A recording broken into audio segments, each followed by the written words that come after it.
In a Gothic castle, a demonic voice asks how a mere human made it this far. It acknowledges his skills as he stands in front of it, breathing heavily before the demon lord. It calls him Han, the electro-steel. A wide grin forms on his face. He tells the demon lord to shut up. Its era would be ending that very day. Han jumps into the air as fiery blazes start shooting out of his sword. He's about to slash at the demon lord when he gets a notification that he's been disconnected from the server. The demon lord sees him frozen in the sky and says that Han is full of flaws. Han asks for a timeout, saying he's lagging. But the demon lord just cuts him in half, and he fails to clear the quest. Two men ask if Han is still playing the game and wonder how they're supposed to wake him up. One of them suggests gently shaking him, but the other accidentally unplugs the device instead. Han rises from his pod, staring directly at the man who unplugged his game. He grabs the man by his collar and demands to know if he's the one who ruined his raid. He says he basically cleared it and it was almost done. The others try to stop him, but Han puts the man in a chokehold. Although he might look like a gaming addict, he used to be quite popular, known as the problem solver and the money goblin. He used to have a great life, but then he realized something: how trivial all the things he was so obsessed with really were. He stumbled upon a realistic AI VR game called Savior of Humanity, and this game changed him. It was a single-player RPG with a massive open world. For someone who'd never even read a picture book, this world was magical. Plus, there were a bunch of beautiful characters of various species in the game, and that story drew him in and changed him completely. Someone who only cared about money, he borrowed cash just to buy a game capsule worth $5 million. Guess you could call him crazy. The man who unplugged his device asks how Han could treat him this way, saying he was the one who invested money so Han could game. Han asks if this isn't how they wanted to play. Didn't he cover for them more than just a few times? Like when they were golfing behind their wives' backs or running side gigs behind the company's back, or when they were simping for VTubers for more than 10 years. Doesn't all that count? Another guy says Han can't talk back to them after borrowing $5 million just for a game. Han looks back at the guy talking to him, but then he apologizes and shuts up. They ask how he plans to pay back their money just by writing a walkthrough guide for others. He'd written guides on how to get almost all rare items, how to deal with monsters, and how to clear puzzles. He'd already made guides on almost every aspect of the game, but that meant his savings were going down every month. The guys tell him to just work with them again like before, saying he was the problem solver of the company. Han refuses immediately because he hasn't even seen the ending of the game yet, the true ending that no one in the world had reached. He thinks reaching the true ending was the least he could do to repay this virtual world for having taught him so much. Han tries to push everyone out of his house while they ask him to pay interest. He pushes them out and locks the door. They tell him they were trusting him to pay the money back. Han looks back at his VR device and walks back to it, immediately logging back into the game. He wakes up in the barren cathedral, in a casket with a warning that he isn't allowed to take actions like buying or selling for 22 hours because of his recent death. He'd forgotten that he disconnected during the raid. He springs up from the casket and asks how he's supposed to earn money. A girl's voice says that Han seems to be struggling with something. She materializes and lands in front of him, and he asks who she is. She tells him her name is Aquila, the game master of Savior of Humanity. Han starts laughing and asks how a small kid like her could be the GM. She says he shouldn't judge a book by its cover and that this look is her preference. Han asks if she really thinks he'd believe her if she just popped out of nowhere and called herself Aquila. Aquila snaps her fingers and everyone around them stops moving, a time-stopping spell, which is at least a SSS rank skill. The game master says that this isn't a skill. She just shut down the server. Everyone except him, she says. She came up with a new event for the 7th anniversary and asks if Han wants to hear about it. Han asks what she means. She asks him to be the first person to clear the game with a new character. Han thinks that he hasn't even had the chance to finish the current world yet. He asks if she's out of her mind, but she cuts him off and says the reward for clearing the new world would be $2 billion. She asks if Han is scared to take the challenge. The provocation works. She asks if Han doesn't want to see the true ending of the game.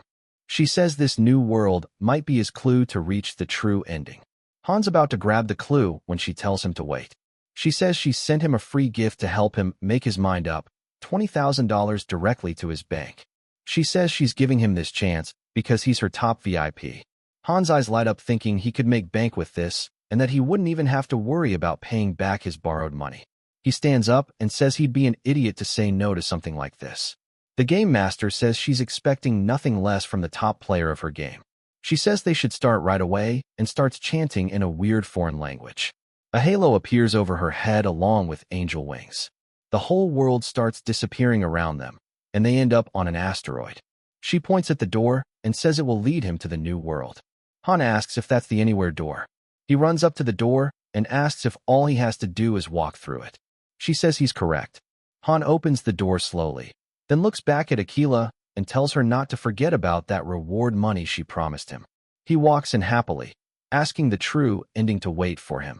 Before he disappeared, Aquila says she forgot to mention that if Han's character dies within this event, he would die in real life as well. Han turns back to process what he just heard, but he gets thrown into the new world. He falls into a random forest. As soon as he lands on the ground, he asks why it hurt so much even though he's in a game. He wonders if that girl was truly serious. He clutches his fists and curses at Aquila as his adventure in the new world begins. Not even half a day later, he was dying of thirst. He says he would never forgive that dumb girl. He was dehydrated and had 3 HP left. He asks why she gave him such a trash character with a max HP of only 20. Just after walking for half a day, he was already dehydrated. He asks how he's supposed to get the happy ending with this character. Then he hears the sound of water around him. He turns around quickly to head toward it. He thanks Bear Grylls for his survival book and curses Aquila for putting him through this. He starts drinking the water to gain some HP, but then he hears something. He looks up to see what it is, and there's a woman taking a bath. He starts losing HP because of getting too excited. He wonders what in the world is happening. The girl is about to turn around, and he's about to have a peek at heaven. But then he gets hit with the pay for DLC screen. He asks if the game is making the VIP pay for DLC, even though the game is already the complete edition. Just then, a bunch of women appear behind him and say that he has to pay up to see what happens after this. He asks how much he's supposed to pay. He gets tied up and thrown to the side, loses HP, and ends up with 1 HP. The woman who was taking a bath calls him a lewd brat and tells him to stay still. She says she'll consider leaving his pants on if he kept quiet. Han says that's motivating him to shout louder. The man tied next to him asks if Han is okay. Han tells the witch to at least tell him how much he's supposed to pay for the DLC update. The man next to him asks what Han is saying. Han says he was just joking. The man introduces himself as Rudd, a monster hunter.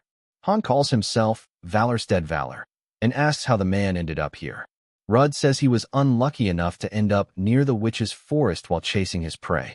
Han thinks that sounds like a scripted event more than bad luck. Rudd then asks how Han ended up there. Han tries to divert the conversation, not wanting to tell Rudd that he got caught peeking at the bathing witch. Rudd says it's unfortunate what Han is going through, looking at his young face. Han grabs a sharp item from the side and says the situation is fine and that this kind of situation is his specialty. Rudd asks if Han has a way out. Han says he does, thinking that he was the first person to write the walkthrough to deal with these witches in the main game. He had to play this level over and over for 3 days to find the optimal route. These were the 5 witches of Havel. Their names were Gunda, Kaldura, Aldaida, Fugal, and lastly Hajuju. Even though they were early game bosses that players had to get past, thousands had died to them.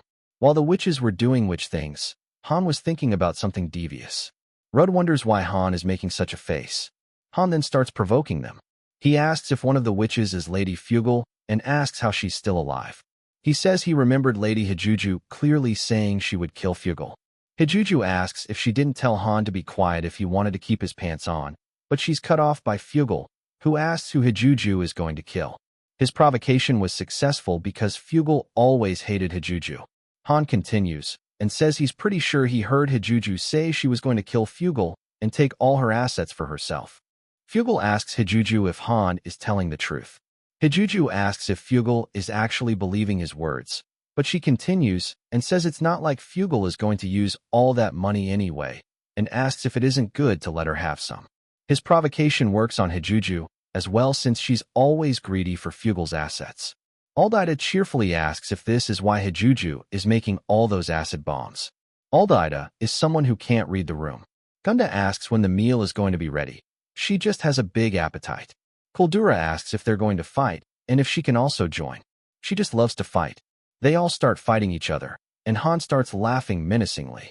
Players used to think these witches worked as a team due to their titles, but they have no teamwork whatsoever.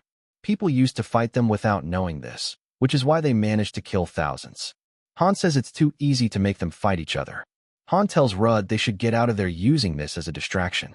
Before leaving, he grabs the carpet the witches were standing on and pulls it out from under their feet. They all tip and fall over into the pot. Han says they should leave fast. While running, Han calls them dumb witches and says they sure do give a lot of EXP despite being so dumb. Just then, a snake rushes behind him and grabs him. It's Fugel's pet snake. She calls him a cunning human and says she won't die alone. He tries to kick the snake off, but he can't escape. He forgot that his character is hella weak right now. Rudd comes back, says he can help, pulls out his sword, and cuts the snake's head off. He asks if Han is alright. Han then asks if he could borrow Rudd's bow. Rudd asks if Han is good with the bow. Han says he can and shoots an arrow at the pot over the witches. The pot shatters. Hijuju says that wasn't good. Fugel asks what Hijuju means.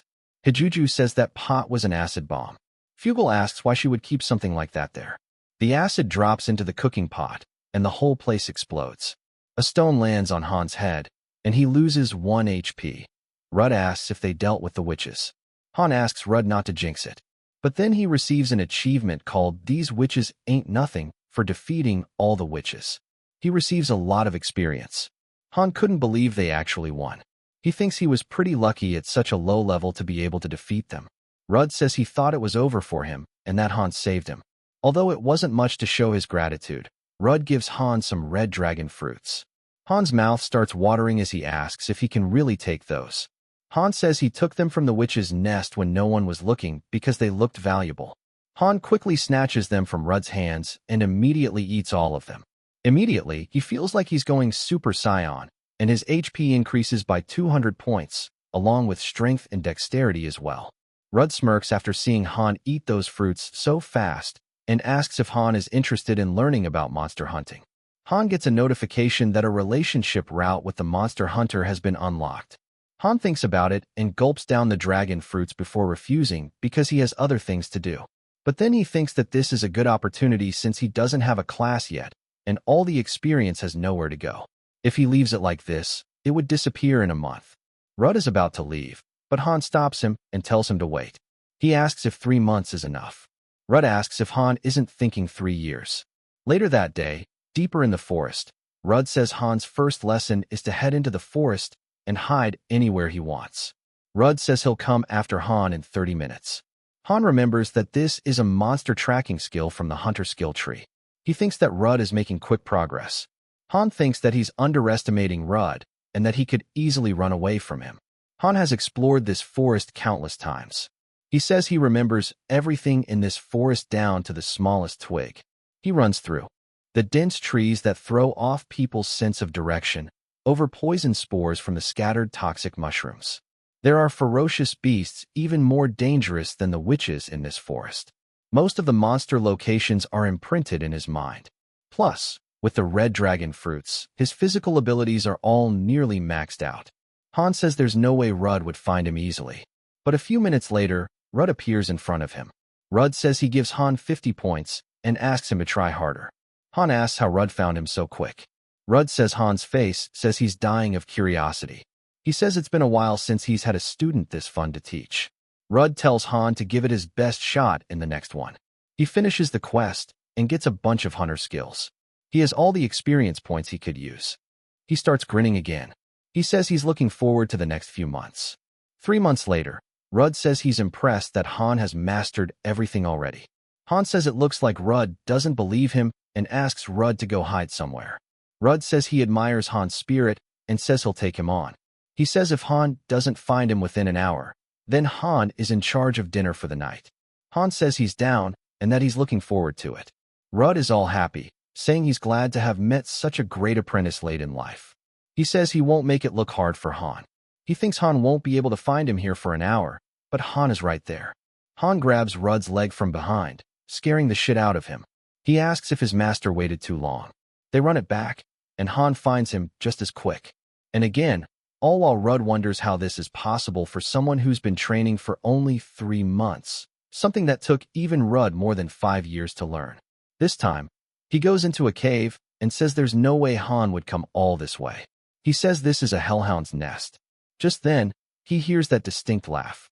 Han says the #1 tip from the Guardian of Humanity is that even earthquakes couldn't wake a sleeping hellhound. He asks if he passes. Rudd says he does while still sweating.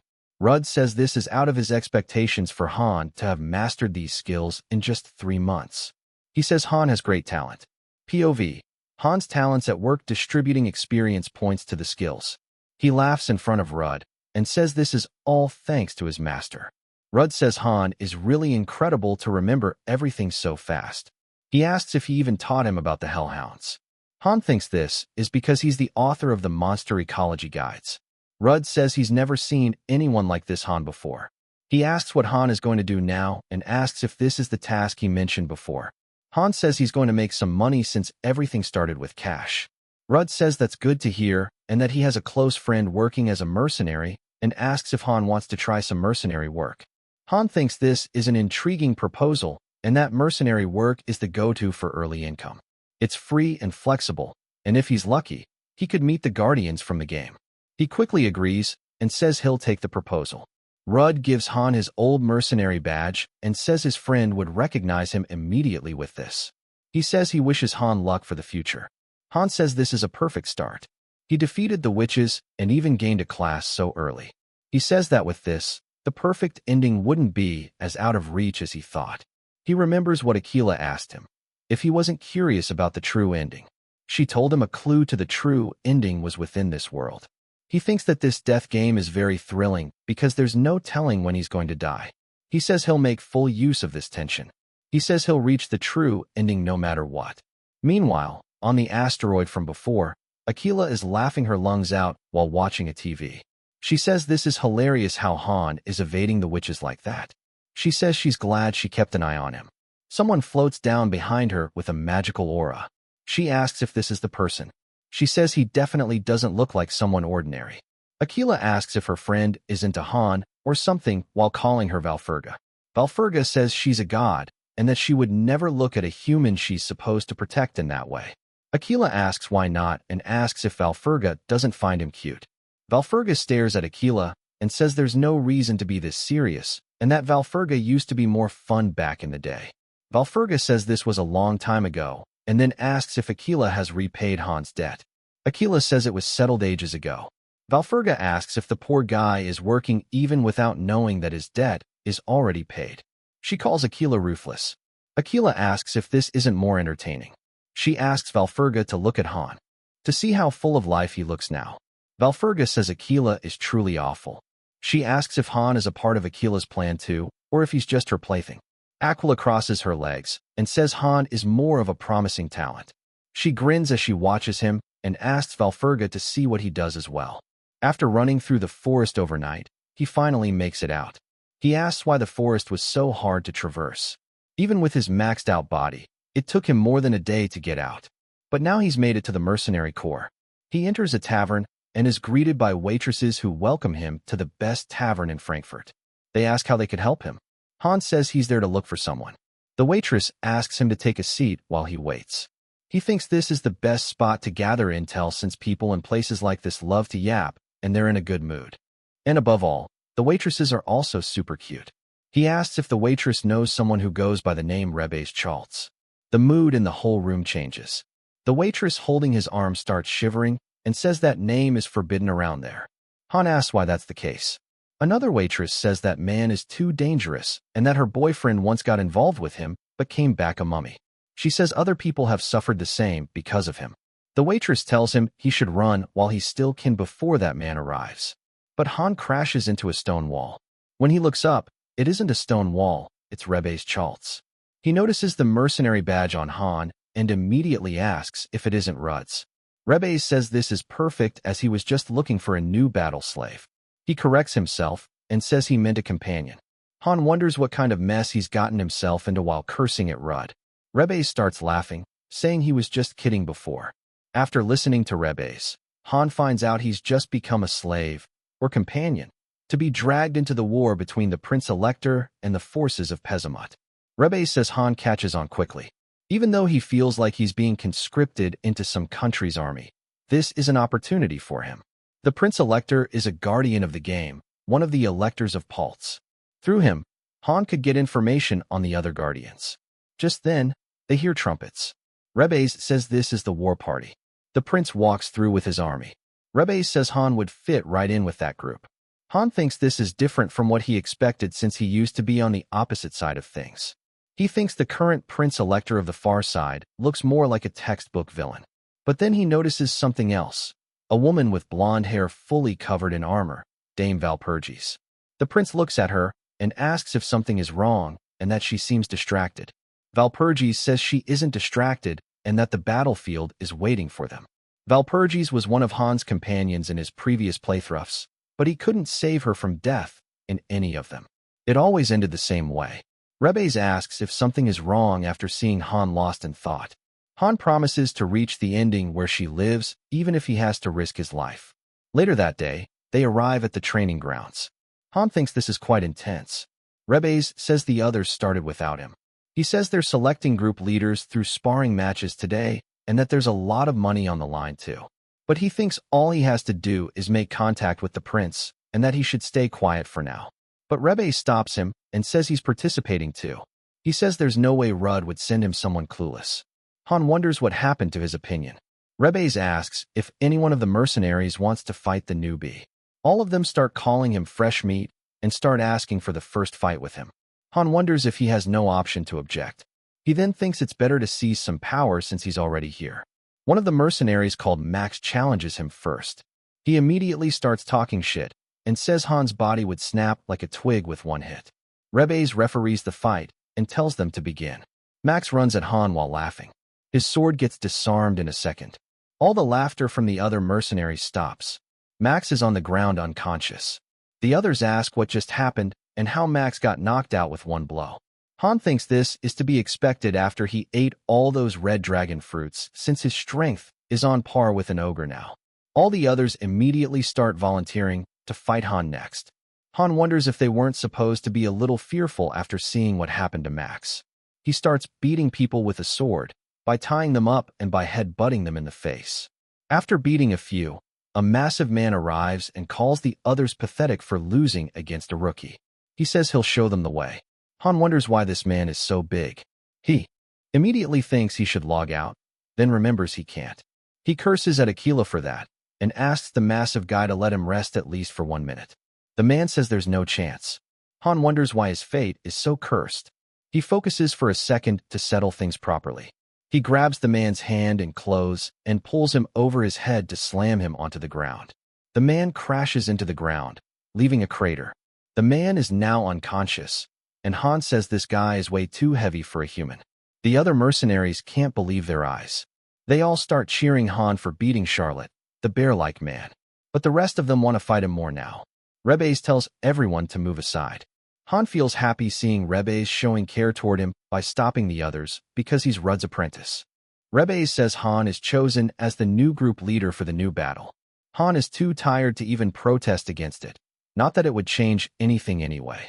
He's now in charge of a group of battle-crazy morons and is put on the front lines without any consent. Both armies are ready for battle. Rebbe tells his men to charge forward, and the whole army bursts forward toward the orc army. Han is making the most of his monster hunting skills. Since the mercenary group, he's now aligned with the Prince-Elector's forces. Rebbe had explained before the battle that they're fighting against the orc army of the Demon King, and their special mission is to steal the enemy commander's military flag. He says the plan is to break through the enemy formation when the main forces clash with the tight enemy formation and collapse their front lines from within. He warns them not to underestimate the proud orcs. They're not only strong, but also have extreme coordination with one another. He then points at Han and says his job as team leader is to stop the orcs. Han asks who would want such a shitty job and that he never wanted to be a group leader. He asks why he's asked to do so much when he just wanted to snag some military merit and run away when no one is looking. An orc soldier reports to their leader that the spearman unit is falling apart. The orc leader tells the soldier not to be ridiculous, The elite spearman unit could never fall to a bunch of humans. He snatches the binoculars from the soldier and takes a look for himself. He can't believe his eyes. A tiny human leading a bunch of muscle heads is tearing through his most elite army. He quickly asks the musketeers to form a line and shoot. Han's unit takes heavy fire for a second, but it's all blocked. Han thinks these musketeers are pathetic and that without rapid-fire muskets, they'd be rotating the firing ranks after each shot. As soon as the first rank finishes firing, Han rushes forward while holding his shield in front of him. He tells his men to tear the musketeers up before they regroup. The orc commander wonders how one scrawny human just blasted away a whole orc battalion. He says he absolutely can't let these humans take his flag. As the last of his guards fell, Han and his team swoop in to deal with the commander and take his flag. They start celebrating taking the flag. The group's morale increases, and all he has to do now is hold out until the main force reaches them. Just then, the trumpets go off in the distance. One of his men calls out to him and says there's bad news. He says the rest of their allies are retreating. He says the orc reinforcements have arrived, and they're right in front of them. Han wonders why the allies would run when victory is within reach. The soldier asks if they should just throw away the flag and bolt themselves. Han says he would never do something like that. The soldier says they have no option as they're already completely surrounded. The orc Grand General Calion tells the humans to stand down. He calls them brave warriors and tells them to give up and retreat. He says if they return the flag and leave, he'll spare their lives in honor of their bravery. Han snatches the flag and says that stupid orc must be dreaming. He threatens them that if the orcs take even a step closer, he'll put their so precious flag straight into Charlotte's underwear. The orc general becomes furious and asks how Han dared to insult their sacred military flag. Han asks if the orc thinks there are rules in war. He says if it means winning, he'd even rub their precious flag all over the place. One of the orc soldiers calls the general and says they're all ready to shoot. The orc general commands them to fire. Bullets start flying all over the place, even through the flag Han is holding hostage. He remembers that in his previous playthroughs, the orcs wouldn't do anything if the flag was kept hostage. He thinks that maybe it's because the orcs have a general with them this time. He asks if this isn't cheating. This monster is too high level for him to deal with at his current level. He's scrambling for options. He remembers his goal and what would happen if he died here and thinks of something. The soldier asks him for an order if he doesn't want them to get wiped out. Han starts grinning and starts laughing like a madman. The soldiers ask if he lost his mind. He tells Charlotte to hand him the trumpet. Charlotte says there are no reinforcements coming for them. Han tells Charlotte to shut up and watch. He blows the trumpet as loud as he can as more and more orcs surround them. The soldier says he's signaling in the wrong direction and that their allies are in the opposite direction. Han says he knows and tells them to shut up and block the bullets. He thinks that with this, he's even with Aquila. He thinks if she had any sense, she wouldn't abandon him. He asks if he isn't still her top VIP. The orc general orders the spearmen to push in. The spearmen don't waste any time attacking. The spearman says this is for insulting their flag. But Han is still smiling. Just then, a spear flies through an orc's neck, and a horse jumps over the army of orcs toward the middle. It's Dame Valperis. She lands right next to the humans and tells them not to give up. She tells them to raise their swords with her. The orc general tells all troops to stand down, saying this is a fight between him and the Countess of Niederbayern, a noble duel. Valperis replies that it's rare to see honor among monsters before attacking the orc. The orc dodges and strikes back. It looks like they're evenly matched. Even though Valperis is still in the early stages of her life, she's already so strong. The fight continues, and Valperis suddenly leaps in front of the orc general, landing a kick on his face that knocks him back a few steps. The orc quickly checks for damage to his face and starts laughing, saying she's incredible as expected. He says that not just her swordsmanship, but also her hand-to-hand combat is high level. He asks if she's from the Sisterhood of Valfurga.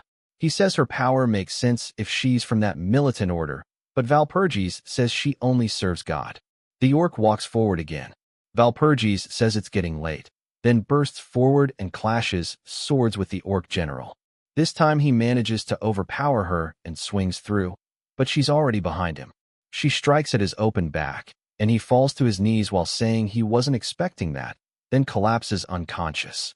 The orcs yell that their captain has fallen and tell all the troops to retreat. Han wonders how powerful she must be to take down the general with a single strike. He thinks he should have expected as much from Dame Valpurgis. The orc army quickly retreats after their leader falls. Valpurgis approaches Han and asks if he's the leader of the mercenaries. She reaches out for his hand, saying she could feel his courage even from afar, and introduces herself. Han tells her his in-game name, Valorstead Valor, while shaking her hand. He says that if she hadn't shown up to save them, they'd all have died. He realizes he's not as strong as he was when he was the Elector Steel and thinks he should have been more cautious. Valpurgis asks why his head is hung so low. She points toward the mercenaries, who all come up calling him group leader and hand him the orc's flag. His credibility among the mercenaries has massively increased, not just after the fight, but throughout it. None of them once questioned his judgment.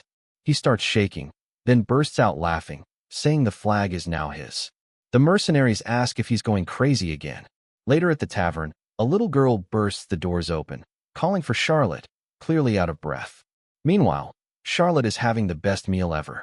The girl runs up to him and asks if he went to another war, and if he was hurt anywhere. Charlotte says he's fine. Han asks if this girl is Charlotte's daughter.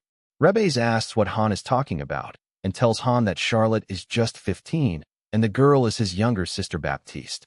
Baptiste attacks Han, saying it's his fault her brother got hurt, and that Han should pay the medical bills.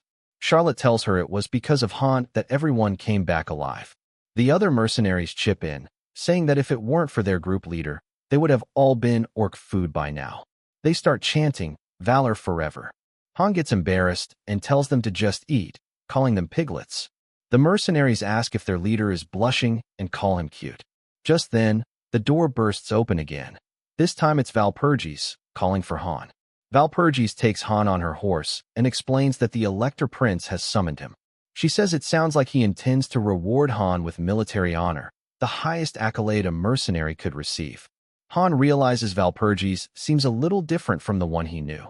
This one is more cheerful and chatty. Han says she looks happier about it than him. She tells him to call her Valpurgis from now on. Han says he'll stick to Dame Valpurgis. Valpurgis then points at the soldiers, saying they're all those whose lives were saved by Han's efforts. She says that without his bravery, they would all have died today. She says they're citizens of the Empire alive thanks to him, and asks what more reason she needs to be happy.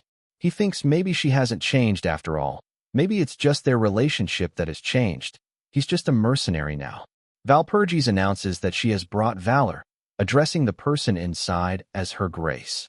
The prince asks if Han is the one everyone calls Valor. He introduces himself as the Elector Steel, Philip, the title Han once held in the game. Han bows and says it's an honor to meet the Elector. The prince says the soldiers have given Han the title Reaper of the Field, saying Han's courage and bravery are like a lion's. Han says he's flattered. The prince says a man's merit deserves recognition and awards Han's comrades 100 florins and gives Han 300. Han says he'll repay the prince's generosity. The prince sees Han still kneeling and asks if he needs something else. Han says he has one request, to regroup with his comrades and rest at Weitenbeer, a city 10 kilometers away from the war camp. The Elector grants Han's request and tells him to take a wagon from the supply and use it as needed. Han thanks the prince, still kneeling. The Elector asks again if there's something else. Normally, Han would have stepped back after this, but he quickly glances at Valpurgis standing next to him with a smile and asks if he can make another request. The Elector allows it. Han asks for the Elector's thoughts on the current war. The whole room goes quiet. Everyone starts looking at each other. Even Valpurgis looks worried. Han had expected his question to throw everyone off. The Elector asks Han what he thinks. Han says, from his limited perspective, he can't see the full picture yet, but something still worries him. One of the nobles starts laughing loudly, asking what kind of nonsense someone like Han could be worrying about. He mocks Han, saying earning a single military merit doesn't qualify him to advise the Elector, and he must have picked up some scrappy information and is just acting big. Valpurgis says there's a saying, even when crossing a stone bridge, one ought to tap it first. She asks if it's not wiser to hear Han out at least once. The advisor, who is the Elector's uncle, goes off on Valpurgis and asks how a lowly countess can speak without permission. The elector stops his uncle and says that Valpurgis is the niece of the elector of Bayern and asks him to show her some respect. Han is impressed that even the elector can't say anything against Valpurgis. The elector says it's fine and tells Han to continue and share his view of the war. Han takes a deep breath and says that an ambush is coming. The elector asks if Han has any basis for the claim. Han says he does, stating that Demon Pesamut's main strategies have always involved ambushes and betrayals. He tells them this happened in the war with the Kingdom Toa 10 years ago and the battle with the Margrave Anhalt 6 years ago. He says that in both battles, Pesamut's ambush tactics played the decisive role. He then points out that they can't overlook the Demon Lord's betrayals either. The elector's uncle looks extremely nervous after hearing this. The elector asks if Han is saying there's a traitor among them right now. Han says he's merely suggesting the possibility, since it never hurts to be a little more cautious. The elector asks if Han isn't quite bold. Both Han and Valpurgis feel intense pressure as the elector warns Han that the only reason his head is still attached after saying what he did is because the elector allows it. He tells Han to know his place. Valpurgis tries to say something, but Han bows and says he understands, asking forgiveness for overstepping and leaves immediately. Han thinks the elector is extremely suspicious, and in his previous runs, the elector's steel would have been more prudent, but this time he's overly arrogant. He thinks not only the elector, but many things are different, like how he got the red dragon fruits. He was supposed to get those much later, or how Valpurgis, who shouldn't have shown up yet, is now here. Everything is different from his countless past runs. While he's lost in thought, Valpurgis calls out to him, breathing heavily, saying she finally caught up. She says Han sure walks fast. Han asks if she ran all the way because she was worried about him. She says that's correct and apologizes on behalf of the elector for his words and actions. She asks if there's anything Han wants and says she'll make it happen, telling him to say whatever he desires. Han gets flustered, misunderstanding her, and asks if she's not a little too confident and what would happen if he asked for something outrageous. Valpurgis tells Han not to underestimate her. She comes from one of the wealthiest noble families in the Empire. Han laughs nervously and asks if she's talking about money, and if she must have a lot of clothes too. He stops himself and says what he really wants is a writing quill and a pistol. Valpurgis waits for him to continue, but he doesn't. She asks if that's all and says this is a once-in-a-lifetime opportunity. Han says that's enough for now. He starts tearing up, saying his dream is to become a cavalryman and learn horse riding, and that having a pistol is also one of his dreams. Valpurgis asks why he's crying. Han says these are a man's tears, and she wouldn't understand. Valpurgis says she's never seen someone so unselfish before. Han thinks he would have asked for the whole kingdom, if not for his goals. Valpurgis says they should talk somewhere else. She grabs his hand and tells him to follow her. Seeing her so cheerful, Han starts blushing. Some time later, at the battle to reclaim Harfium Hill between Elector Steel and the Demon King Pesamut, the Elector says this is the day he finally kills Pesamut. The Demon King holds his nose shut, asking if the Elector ever shuts up, and says he can smell the Elector's stinky breath all the way from the other side. One of his servants approaches and reports preparations are complete. He then asks if the Demon King really intends to use that vile woman for battle. The Demon King asks why they keep bringing that up. The servant says the woman is way too cruel. He says if they capture the Elector alive, he could be a valuable hostage, but if he's handed over to that perverted lunatic of a demon, the Demon King cuts him off, saying he knows what would happen and he'll handle her himself if she goes out of line, telling the servant to trust him. Just then, his communication ring starts ringing. He picks up the call. It's a female demon, walking on her servants, and she says she's ready to go whenever. The Demon King asks her to be sharp during battle and also to go a little easy this time. She asks what he means by go easy. She asks when has she ever gone too far. The Demon King screams, she always goes too far. She laughs, denying it. No one thinks that's true. She says she always takes it easy and never goes too far. She hangs up, and the Demon King and servant gulp simultaneously, thinking they may have made a mistake. While riding the horse gifted to him by Valpurgis, Han marvels at its amazing speed. Its name is Philly. Even though it's just a spare riding horse, it's definitely worthy of the Lord of House Bayern. She even gave him one of the most expensive potions, worth 1,000 florins. which could buy a whole building. Just then, there's a huge explosion behind him. Han tells his horse they have to hurry, muttering that Elector Steel is about to get stomped soon. Han says the Elector will probably charge in like an idiot, totally off guard. It isn't long before the Elector is on his knees. The Demon King and his uncle start laughing together at him. This betrayal is exactly what Han warned him about. The Elector asks why his uncle would commit such a betrayal. He asks how his uncle could call himself a knight of the Empire while doing something like this. His uncle replies that the Elector just doesn't get the situation yet. He explains that he's simply cooperating with the Demon King to arrest the treasonous Elector Steel, who's conspiring to rebel against the Emperor. His uncle claims this is how he becomes the hero of the story and asks if it's sinking in yet. The Elector scoffs, asking who would believe such an obvious lie. The Demon King stomps him in the face and tells him to just accept the reality in front of his eyes, calling the Elector a delusional lunatic. He orders his men to tie up the Elector. The Elector starts crawling backward, on the verge of tears.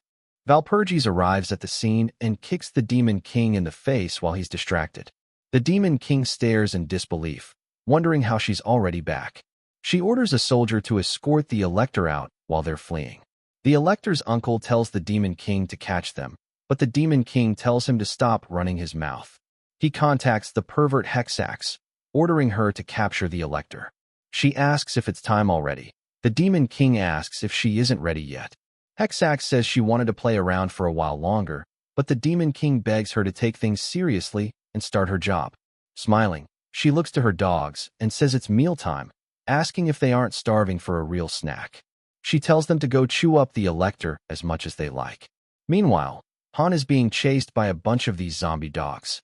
He shoots the zombie dog in front of him with his new pistol, cursing Hexax for making him shoot dogs just because she likes to wear down her opponents before letting her pets devour them.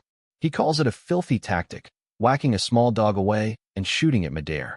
Since there are only a few following him, he figures the rest are after the Elector, which frankly, he doesn't care much about. What really matters is Valperis. He urges Philly to go even faster. Ahead of him, the Elector and others are being chased by dozens of dogs, almost surrounded. The Elector curses at Pesamut for suppressing his mana control and asks how he fell for such a filthy trick. Just as a dog jumps at him, he's frozen like a deer in headlights. Valperis cuts the dog in half and kicks it away, asking if the Elector is all right. He insists he's fine. She warns everyone this part of the forest is unexplored territory for humans and urges extreme caution. A soldier calls for the Elector's help, already bitten and his horse being dragged down by multiple dogs.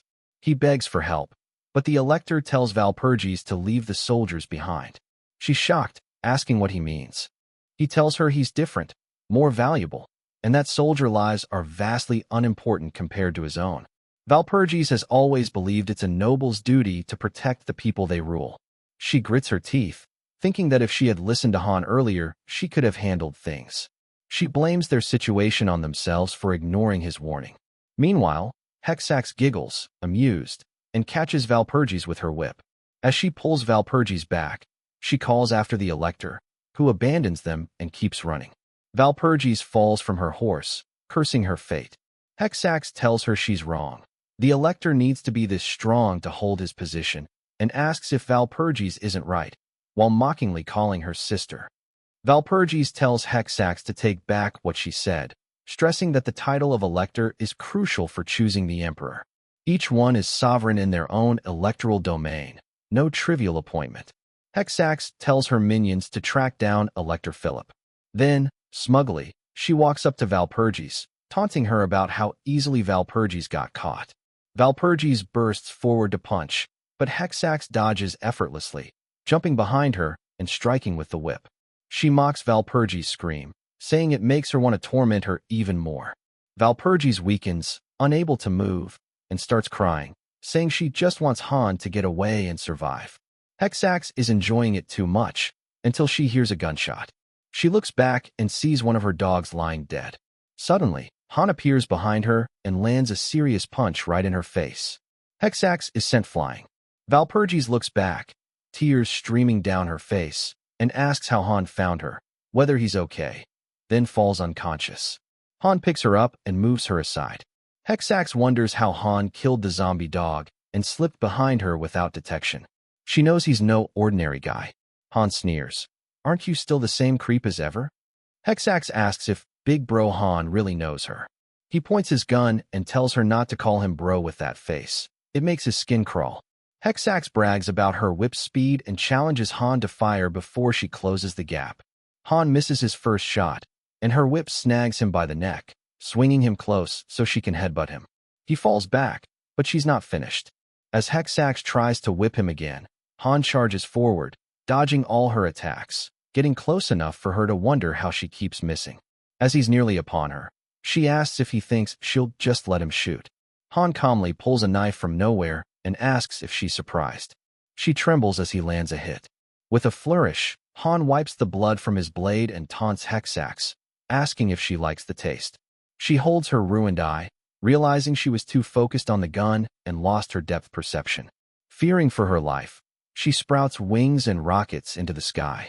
She says she's leaving because she's too busy to deal with Han, but Han accuses her of being scared to admit defeat. He boasts that it's lucky he's a ranged DPS today. Hexax laughs, asking what he can do with bullets since she can dodge easily in the air, but then realizes she only has one eye and her aim is off. Han shoots and hits her.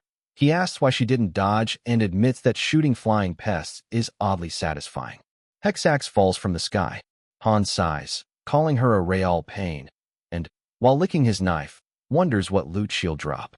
Acting cute, Hexax begs for her life and calls him Big Bro again with tears. Han just gives her the finger, tells her to stop it, and finishes the job, claiming her whip, cloak, binding rope, poison, antidote, and 2,000 coins as loot. Han says the rewards aren't bad and is glad he didn't sell the potion earlier. He approaches Valperis, vowing, this time, he will definitely save her. Han hurries to Valperis, clutching the perfect recovery potion. It can completely restore a person's physical condition, but the catch is, it requires direct application to the injured area. As Han realizes this means he has to go under her armor, he starts shaking like a maraca at a rave. He takes deep breaths, telling himself it's just a medical procedure. No indecent thoughts, absolutely none. Surely just healing, right?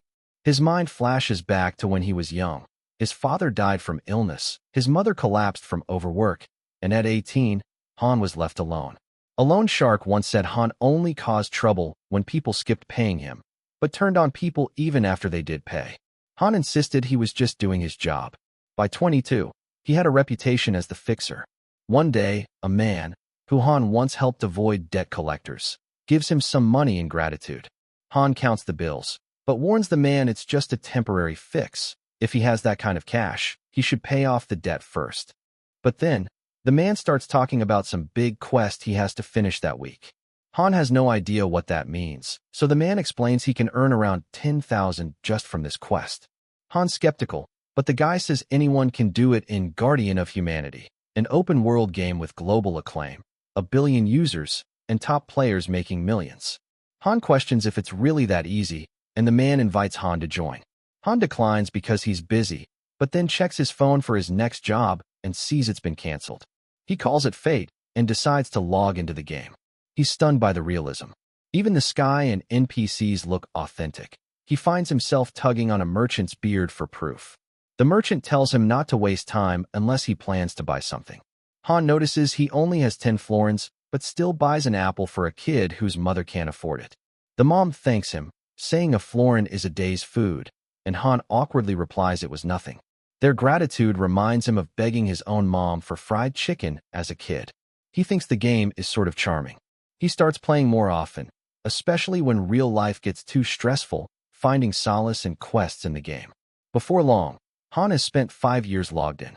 That's when he meets her, Valperis, who seeks him out for his skills. She invites him to hunt rampaging boars together in Havel Forest. Han tries to act tough, saying he wouldn't waste time on weak monsters, but when she teases that he must be scared, he suddenly craves boar meat for dinner. After the hunt, Han knocking down giant boars with single strikes, he asks why she didn't help. Valperis admits he looked too strong for her to step in, then invites him to officially form a party. He dismisses it, claiming party contracts just mean more work for him. She asks if he has trust issues. He says maybe he does. She laughs and offers to recommend him as a knight if he joins, which works. Next thing Han knows, he's standing before a crowd of citizens chanting his name. Valpurgis praises how quickly Han became Elector Steel and asks how it feels. He says it wasn't his achievement alone. None of it would have happened if she hadn't found him that first day. Valpurgis explains that the crowd chanting for him is made up of those he saved and that the city is peaceful thanks to him. These are his loyal citizens. That was his first playthrough. Back in the present, after Han heals her, Valpurgis tells him he's truly astonishing. She's never seen anyone so dedicated. She asks why he goes so far. Han says it's because he loves this world. With a battered face, Valpurgis tries to stifle her laughter as Han laments that the sky here is beautiful, and, aside from his aching face, it's great. Valpurgis finally bursts out laughing and tells him he really shouldn't have taken off her armor. She then says they're almost at Valpurga Convent and he should help announce her safety. Valpurgis promises she'll repay Han's kindness, saying she owes him more than words can express. Han quips he's already looking forward to her reward. She squints and accuses him of being a little too pervy. She clarifies the reward is from the convent, not her, and cuts off Han when he protests that he wants something personal. At the convent gates, Valpurgis tries to get Han inside as a guest, but Angela, the deputy abbess, refuses. Later that evening in and in near Rheinfelden, Han thinks that the whole situation was a mess. He was planning to demand the heart of the angel from the convent. It was an artifact passed down for hundreds of years in Valpurga Convent. A sacred S-rank item brimming with the blessing of a goddess that has the ability to call back the user's soul. In short, it was like having an extra life, a must-have item for someone who could die for real if he died in the game. Valpurgis enters his room and says that she was there to apologize for having him stay in such a shabby place despite being their honored guest. She then asks what he was doing in that position. Han says that the view was better from that angle. Later, Valpurgis says that what she was about to tell him was very confidential. Han quickly says that he will keep it a secret for his life. Valpurgis says that she knew she could trust him. Hesitating for a bit, she reveals that the High Abbess had fallen into darkness. Han asks how that could be possible since he just met Abbess Angela a few hours ago. Valpurgis, confused, says that Angela was just the deputy abbess and that the High Abbess was Lady Margarita. She says that there must have been a traitor from within. She says that it must be the demon Lord Pesamit's doing. Han's mind starts going overdrive after hearing that Margarita was alive. He thought she had died long ago and didn't think much of it. She was unparalleled in martial prowess in imperial history and could even subdue low-ranking demon kings alone. She was the one who turned Valpurga Convent into a military force. He thinks that he should absolutely save her if he could. He springs up from his bed.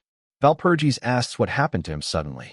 He asks if what she was saying is true, and that they should immediately go to her. She tells Valpurgis that he knows darkness better than anyone. At the Valpurga Convent, Angela asks if it was true that Han knew darkness better than anyone. Valpurgis says that it was true. She says that Han was a man worthy of trust and asks Angela to give him a chance. But Angela stares at Valpurgis and says that she seems to have told him something which was determined confidential. She slams her desk and asks what Valpurgis was doing. She says that Valpurgis should know that the incident was caused by a traitor and now Valpurgis had brought some outsider and asked them to trust him. Angela says that Han wasn't worth listening to and tells Valpurgis to immediately escort him out. Valpurgis tries to protest against the deputy abbess, but Han stops her. Valpurgis stops and turns back. Han says that he's got this. Han tells Angela that he heard about the High Abbess's condition. Angela says that this matter was of no concern to an outsider such as him. Han asks her to hear him out and reveals that he had read the 7 Demon Gospel. Angela asks how Han knows about the very book written by Saint Antonio. Han says that Angela should know that the book details everything about darkness and that it had a full account of the 7 demon kings who were sealed and erased from the world. Angela says that she can't believe it.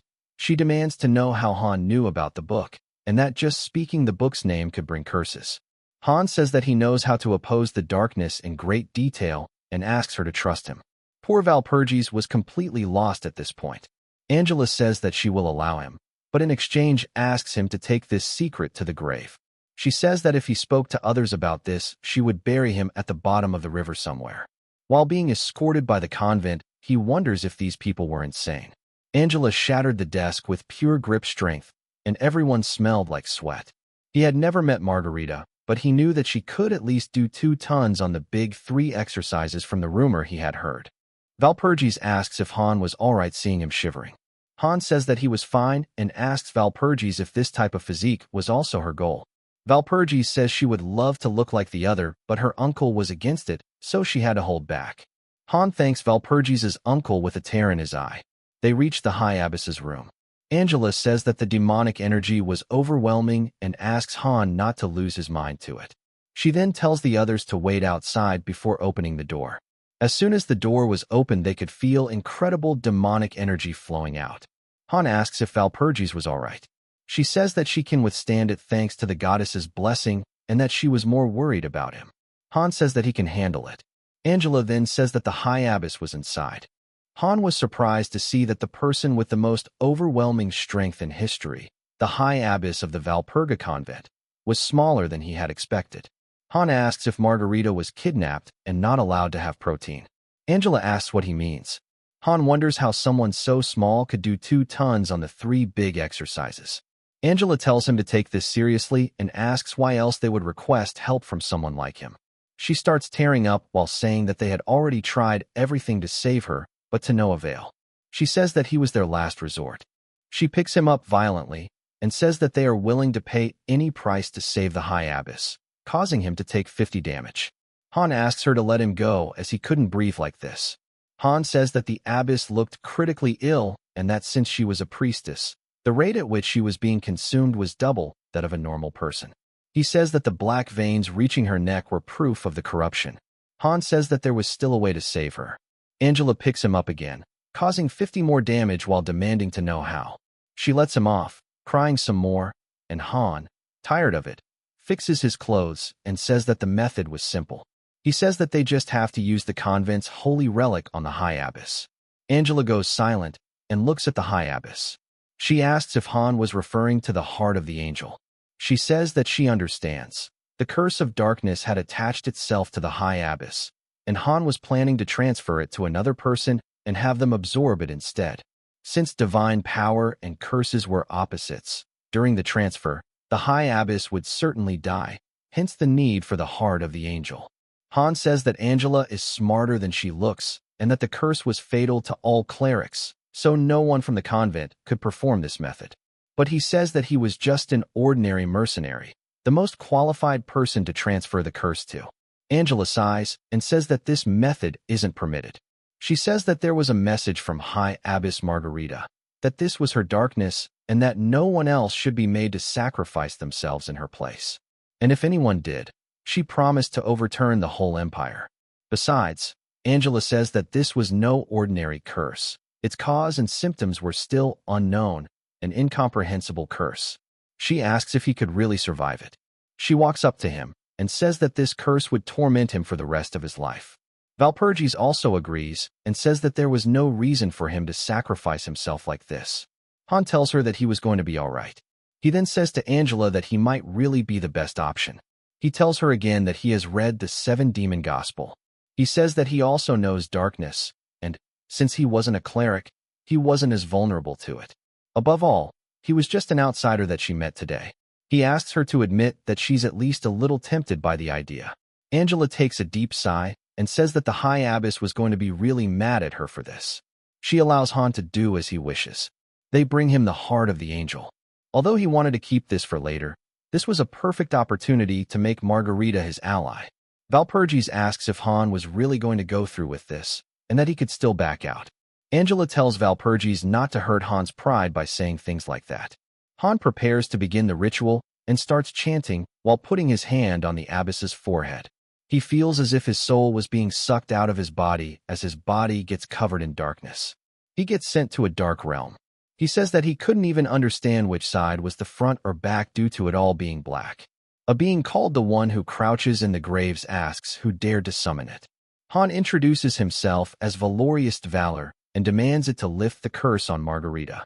The being starts laughing, calling Han a pathetic mortal who couldn't even perceive its true form. It asks if Han had lost his mind. It says that it has no business with him. Han is intimidated by its sheer size. The being tells him to begone at once, but it couldn't steal his soul. It asks how it failed to extract his soul. Han tells the being to shut up and remove the curse and transfer it to him. The being says that Han should be the one shutting up and threatens to extract the souls of everyone who has been in the same space as him. Han, thinking he could play dirty too, tells the being that he has read the 7-demon gospel.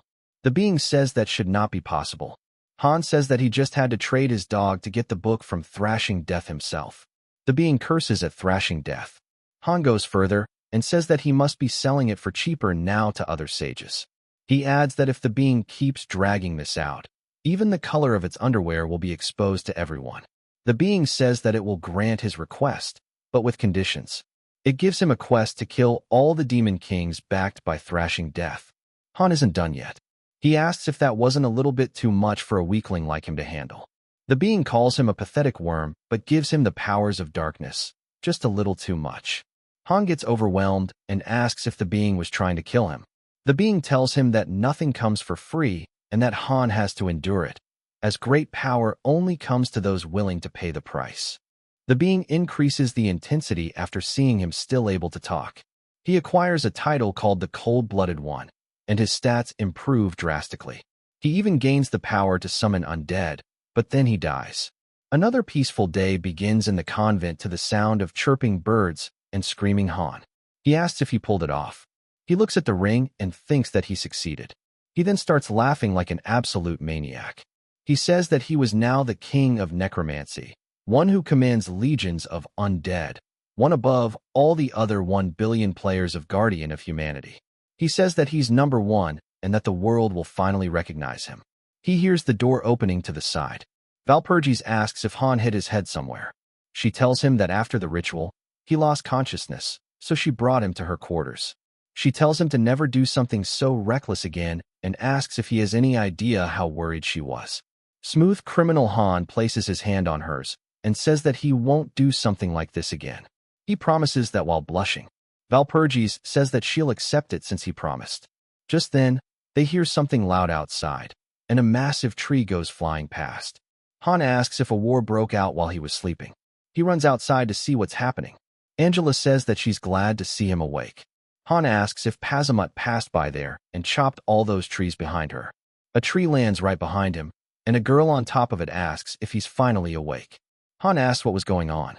She says that she's been lying down for so long that she felt the need to stretch a little. She says that it's nice to meet him, calling him her savior. She introduces herself as the High Abbess of Valperga Convent. She slams another tree down to the ground and says that her name was Margarita, but he can call her Mari instead. While going to the basement, Han thinks that at this point Philip should have already made it out of the deep forest, and that he had obtained the highest-ranked necromancer skill called the Cold-Blooded One. With this, he was planning on secretly killing Philip. But since that guy was still one of the Guardians, and without the heart of the angel, his odds weren't as good as he liked. He says that he can't let his guard down until the very end.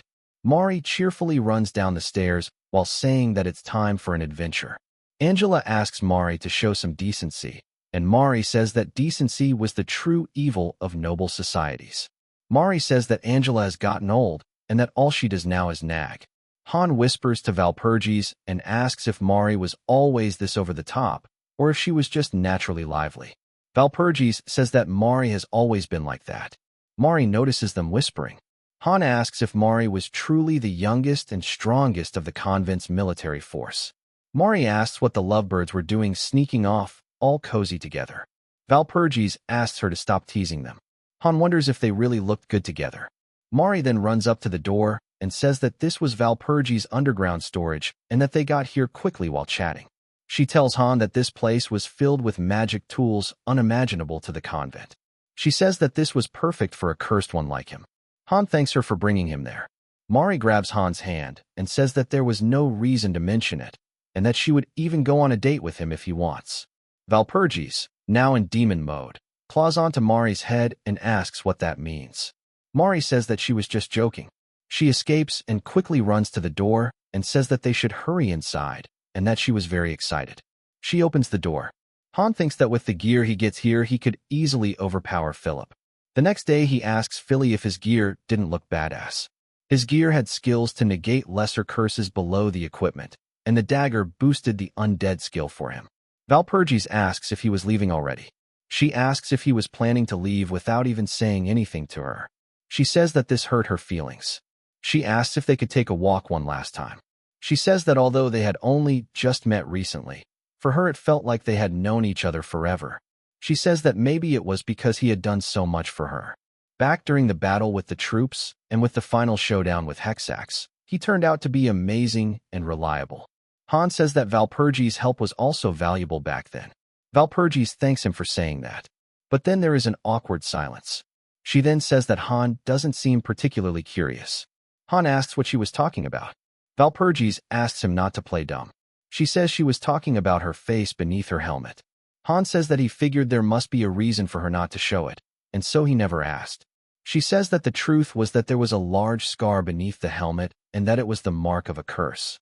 She says that even she doesn't know what the curse was, and that her uncle desperately tried to hide it, saying people must never find out about it. She says that because of this, people called her the Ugly Knight, and that the nickname was given to her by those who knew nothing of her circumstances. She asks if Han would like to take a look at her face.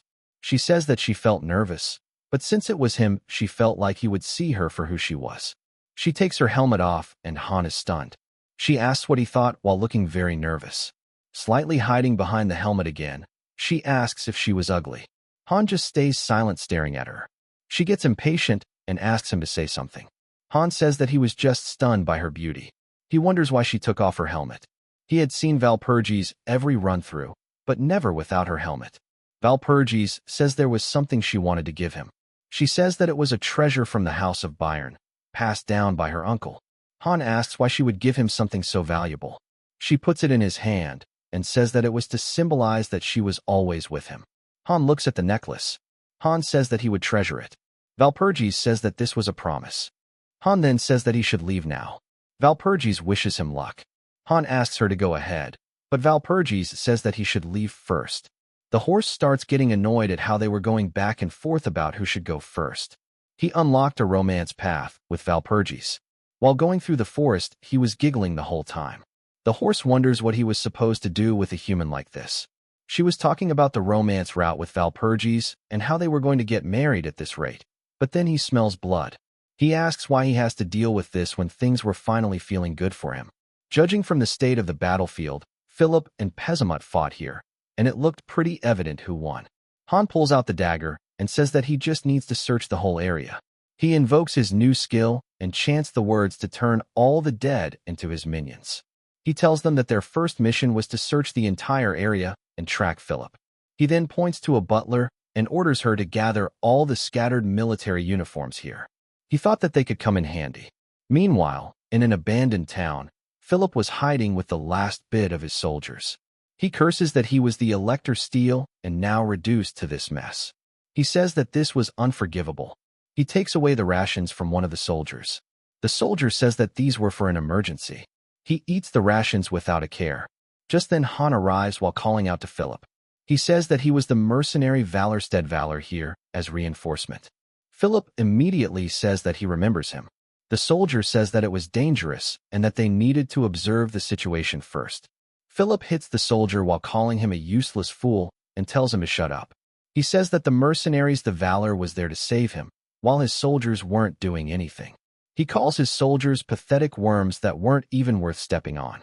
He says that he will demote them to the subordinates of the mercenary when he gets there. Just then, the door opens. Philip immediately starts acting like a damsel in distress. Han says that he missed Philip a lot and that he had to fight through the deep forest to reach him. Philip thanks Han for bringing such reliable reinforcements. He says that Han was the only one Philip could count on and that he would make sure to reward Han handsomely. Han says that this won't be necessary. The zombies immediately kill the remains of Philip's men. Han says that he won't be needing Prince Philip anymore. Philip looks back and quickly grabs his sword, saying that they say a pup doesn't know to fear the tiger. He says that it turns out he was raising a mongrel all along. Han asks why Philip was being so harsh all of a sudden, and that since he made him out to be a mutt, he might as well go bite someone like Philip. Philip jumps forward with rage, using the Steel Elector exclusive skills to cut down some of the zombies. Han quickly moves back, and as he had expected, his zombies couldn't handle this on their own. Fighting like this would only waste his mana. He tells the remaining zombies to fall back. Philip asks if Han couldn't handle seeing his little minions die right before him. Han says that he wasn't like a certain someone who abandons his comrades, and that his heart was vast as an endless plain. Han runs into a building, and Philip comes through, bursting the wall, cutting everything in his path. Han grabs a chair and chucks it at Philip, but the chair gets cut to pieces almost immediately. This was the Elector Steel's exclusive skill, a skill that Han once used and cherished. Although it looked like an elegant style, a deadly counter waited if he attacked. The skill was called the Master of Counters, an Elector-exclusive technique. Philip asks if Han thought he could just turn his back on him and live peacefully in Paltz. Han says that he had quite a friendly relationship with the nuns. Philip asks if Han was this confident because of his powerful connections, and that he doesn't fear militant religious groups like them one bit. He bursts forward once again and uses another skill, but Han blocks the attack, surprising Philip. He wonders what was happening and realizes that this was because of all the internal injuries he had suffered so far. Han says that Philip's melodrama ends here. He kicks Philip straight in the stomach, knocking him back. Han says that the ones Philip should really be afraid of weren't the nuns, but him. Philip says that if only his body were in better shape, someone like Han would be no match for him. He asks why Han was trying to kill him. He says that he actually appreciated Han's talent and bestowed many blessings upon him. He asks if Han shouldn't be loyal to him instead. Han asks if the bastard Philip really doesn't understand what he did wrong. He agrees to explain. While walking forward, Han says that first off, Philip completely ignored Han's orders and betrayed him for it. Second, he mercilessly discarded Valperis, who worked so hard for him. While stabbing Philip's leg, Han says that thirdly, he asks if Philip even knows how many people died because of him. Han asks how Philip still calls himself an elector. Philip desperately asks Han to think about it. He says that everything he did was for the people. He asks who would feed the remaining citizens if he died here. He says that his absence would be a golden opportunity for the other electors, that they would pounce on Paltz the moment he was gone. Han agrees and says that Philip does have a point. Han says that he will give Philip a chance. He pulls out a potion and says that this was a complete healing potion. He says that Philip can have it if he accepts Han's offer. Philip says that he will accept it. He asks Han to give him anything and to just say the word. Han says that he wants Philip to get on his knees and beg Valperis for forgiveness, like, really grovel on the ground. Philip asks if she was still alive now. He says that he will do it, and that as a show of good faith, he would even donate 10,000 florins to House Bayern. Han says that Philip's got some spirit, and that he was going to give Philip the whole bottle just for saying that. Philip immediately grabs the potion and gulps it all down, but then he drops the bottle. Han asks if the potion tasted good. He says that it was the poison of the venom dragon Ferguma. Philip asks what this means, if Han was mocking him. Han says that this was the kind of deadly poison that even demon kings fell to, and that it was something he found in Hexax's storage. Philip tries to attack Han with a dagger, but someone runs past Han and cuts Philip's hand off. Philip starts screaming in pain. Philip asks if the person was Piffinheim. He asks how Piffinheim was still alive, as he had seen the zombie dogs killing him. He says that after the day the Elector abandoned him, when he was torn apart and left to die, Han granted him a second life. He says that he now serves Han, not Philip. He says that Philip's arrogance had always endangered those around him, and that it was time for him to pay the price with his life. Han requests permission from Piffinheim to allow him to kill Philip, but he is warned that killing a guardian might disrupt the game's progression. He sees Philip begging for his life and gets even angrier. He thinks that he wouldn't save Philip even if the world burned down. He tells Piffinheim to finish Philip off while walking away. Philip gets cut down, and Han immediately sees an error pop up that a guardian had been eliminated. He gets a hidden quest to kill all the guardians, with the reward being the class called Transcendent. But the game's difficulty also increases with this. He smirks and thinks that even she shouldn't have expected him to pull this move. Looking at the sky, Aqualia, who was watching the whole thing, also smirks back, calling him darling. She laughs, seeing him so full of confidence. She asks if he wasn't a little too thrilled. She says that she wanted to see him rampage some more anyway, since this was only the beginning. Han gets a bunch of Philip's exclusive skills for himself. Han happily says that the rewards were sweet for dealing with someone of the Elector's level. He got 3 SS rank skills, 1 S rank, and 1 A rank skill. On top of that, he got 2 S rank class exclusive skills as a level up reward. And then there were the item drops. He only got a normal-looking magic zipper purse. He tries to open it, but gets shocked. It was protected by some kind of barrier. He thinks he can just ask Morrow to destroy it later. But then there was also the quest to kill the Guardians to achieve the skill Transcendent. However, every time a Guardian was killed, the seal that protected the world from darkness grew weaker. It was a warning for him to be extra careful when hunting Guardians like Philip. He could either become a Transcendent and end up alone, team up with the other Guardians, or find a different path altogether. Piffenheim comes running back with some important news. He says that they found something while examining the remnants left by Philip's men. Han's eyes start sparkling. This was what he was after from the beginning. The gleam on the paper alone was worth his trouble. He praises Piffenheim for finding the item and asks if he dealt with the other job he was assigned. Piffenheim says that he already dressed some of Philip's men in the clothes of the Pesamut faction and disguised them as demons. Han claps his hands and says they did a great job. Some of the zombies then find a knight hiding. The knight starts begging for his life as soon as they find him. Han asks who this guy was, and Piffenheim explains that he was one of Philip's underlings who had abandoned his post and hid. Han gets a bright idea. The knight says that he would do anything. Han says that he was going to leave Pesamut a heartfelt gift and hopes he likes it. Later that night, a Royal Guard unit arrives at the spot, led by Lawrence, the Royal Guard captain under the direct command of Roland. He stops all the units after seeing the corpses. One of the knights says that it seems there was a battle here. After searching, they find the soldier Han had left. Lawrence says that they should question him.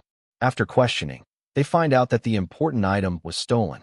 The soldier says that they were surrounded by the Pesamut forces and were desperate to save Philip. Lawrence grabs his sword and cuts off the soldier's explanation, asking if he hid alone while all his comrades were dying outside. The soldier, realizing he can't get out of this, admits that Lawrence was right. Lawrence slams his sword down and says that if he had been only a little faster, he could have saved them. He grabs the soldier and loudly declares that the soldier had risked his life to protect Philip, calling him a model for all knights. He tells all his troops to listen, saying that even though they lost the battle, the spirit of knighthood remains unbroken. He asks all knights to follow this soldier's example and search for Prince Philip throughout the night. The next day, in the Roserant Rose Palace, a woman walks up to the greenhouse. Lawrence kneels behind her and says that they pursued Pesamut's forces as she ordered. He says they did find traces of Philip, but he had already escaped and his exact whereabouts were unknown. The lady says that she doesn't care about Philip and asks what happened to the item. She says she was sure Philip was the one holding onto it. Lawrence says that Pesamut had stolen it. She says that Pesamut's name was getting awfully tiresome. Lawrence apologizes to her and asks her to punish him as she sees fit. She says that the item was more important right now. It was the only way to restore Prince Philip to the seat of Elector. Lawrence slams his fist to the ground and is about to say that Philip might already be dead, but the lady stops him. She says that the prince wasn't someone who would die that easily. She asks him to go to Pesamut and deliver a message to tell Pesamut to hand the item over to her. Roland, the Rose's demon king, says that Pesamut wasn't going to have a fun time otherwise. At Pesamut's military base, he gets word of the terrifying news. He asks how that crazy woman got resurrected and if the intel was trustworthy. The servant says the intel was verified. Pesamut asks why she had to come back, shivering as he says that his trap should have been perfect. The servant asks why a demon lord would be scared of a human. Pesamut, sweating profusely, slams his hand down and says the servant doesn't get it. He says he still hasn't forgotten how that woman barged into Alf's domain all by herself, slaughtered all his subordinates, and cut off his head. He asks if the servant knows what started that massacre. The servant asks what it was, and Pesamut says it was because one of Alf's men stepped on her snack. Ever since then, the demon kings have referred to her as Margarita the Storm and Annihilation. Just then, another demon comes with a message from the demon king Roland. Pesamut asks what it was now. The demon says that he isn't sure himself. Pesamut groans that this wasn't the best time, wondering what kind of tantrum she was going to throw now. He reads the message and asks if the woman was crazy. Why would she think he had that item? He starts screaming at the top of his lungs. The servant asks what was wrong now, and Pesamut says that the lunatic Rollin was asking him for the item. The servant wonders why Rollin would think they had it. They didn't even come close, and they even lost Hexax while chasing Philip. He thinks this is very suspicious. Margarita's resurrection and the sudden disappearance of that item. Everything had an end result, but the cause remained vague. He wonders if there was a secret mastermind behind all this. Meanwhile, the mastermind sneezes after being thought about. Piffenheim asks if Han was sick. Han says that his nose was just ticklish. Piffenheim then asks what the plan was for Philip's corpse. Han says he was going to use it later as an undead servant. Piffenheim says it's a fitting fate for an elector. Han then pulls out the item and says that this was what was truly important. The Golden Imperial Edict, a document stamped with the Empire's golden seal. It served as proof of an elector's authority. Now, he had both Philip's corpse and the Imperial Edict in his hands. Han calls out to Piffenheim while looking at the edict and says that the world was now his. Piffenheim chants, "Long live valorious valor." When a random merchant convoy was going through the forest, the mercenary says that the merchant had earned a lot again. The merchant says that with the economic blockade order, this was the last chance he had to get everything he could. The merchant says that they should drink until they dropped dead, and that he was going to pay for everyone's drinks. But then the merchant gets hit in the neck with an arrow. A bunch of hooded soldiers run in and say that they were going to take everything and clean everything up. The mercenaries quickly try to defend the cargo, but they were greatly outnumbered. One of the hooded soldiers says that the merchants should have made a lot and asks if this cargo was something they traded with Roland. The escort mercenary asks if the soldier even knows where the money was supposed to go. The soldier slashes the mercenary and asks what it mattered to a mere mercenary. The mercenary gets slammed into a tree and a sword strikes right next to his head. The hooded soldier tells the mercenary to go cry to Valperis if he's got a problem. He also tells them to bring Valperis' uncle as well. Meanwhile, Han had made it back to the convent and was getting his injuries treated by Valperis. He tells Valperis that it stung a little. Valperis asks him to endure and asks how he managed to get this badly hurt. Mari bursts the door open, asking if Han was back. Valperis quickly hides her hand so Mari doesn't get the wrong idea. But Mari shouts that Valperis had removed her helmet. Mari has a drink to calm herself. She says that Valperis was about to give her a heart attack with something like this. Valperis apologizes. Mari says that she gets the feeling of not wanting to hide her true self. Valperis laughs nervously. Mari tells Han to take good care of Valperis and never make her shed even a single tear. Han asks what happens if he did. Mari says that she would fold him in half if he did that. Han says he will keep that in mind. Mari then asks about what Han told her happened to Philip. Han says that Philip was dead and that his corpse was in his friend's custody, then corrects himself and says that he meant subordinate custody. Mari feels down after hearing that Philip was dead. Han asks if it was a problem. Mari says that she really wanted to be the one to finish him off herself. She says that it's good enough either way now that he was dead. Han thinks that maybe it was good for Philip that he died by Han's hands. He would have had a way worse time with Mari. Han then tries to butter her up and says that he's got a present just for her. Mari gets excited and asks what it is. Han gives her a bunch of pouches filled with gold and says that these were remnants of Philip's gang. Mari asks why she could need gold. Han says that with this, she could buy as many snacks as she wants. Mari's eyes sparkle, and she asks if she could really do that. She asks if Han was some kind of a saint of compassion or something.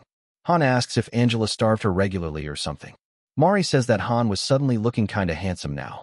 Han asks her to stop doing that. Valperis then notices something and asks what the bundles of papers were. Han says that they were letters exchanged between Philip and Roland. He says that it seems like Roland was trying to make Philip the emperor. He explains that the current emperor's relationship with Roland was bad because of tax issues. Mari says that this was right and that she heard about something called the economic blockade order. Han asks what that was. Mari says that the emperor was currently seizing goods from all merchant guilds tied to Roland. Because of that, the night houses were going absolutely berserk. And this was why House Ritter had attacked the Ignis Merchant Guild. Mari says that thanks to this, their poor Valpurgis was going through a lot of mental stress. Valpurgis tries to stop Mari. Mari had forgotten that Valpurgis had told her not to tell Han about this. Mari shuts up quickly and Han asks what happened. Valpurgis thinks for a second and then says that it was all right and that she would explain it herself. After hearing her explanation, Han realizes that the situation had become such a tangled mess. He never thought the Emperor's economic blockade would escalate into a big clash with the Elector of Bayern.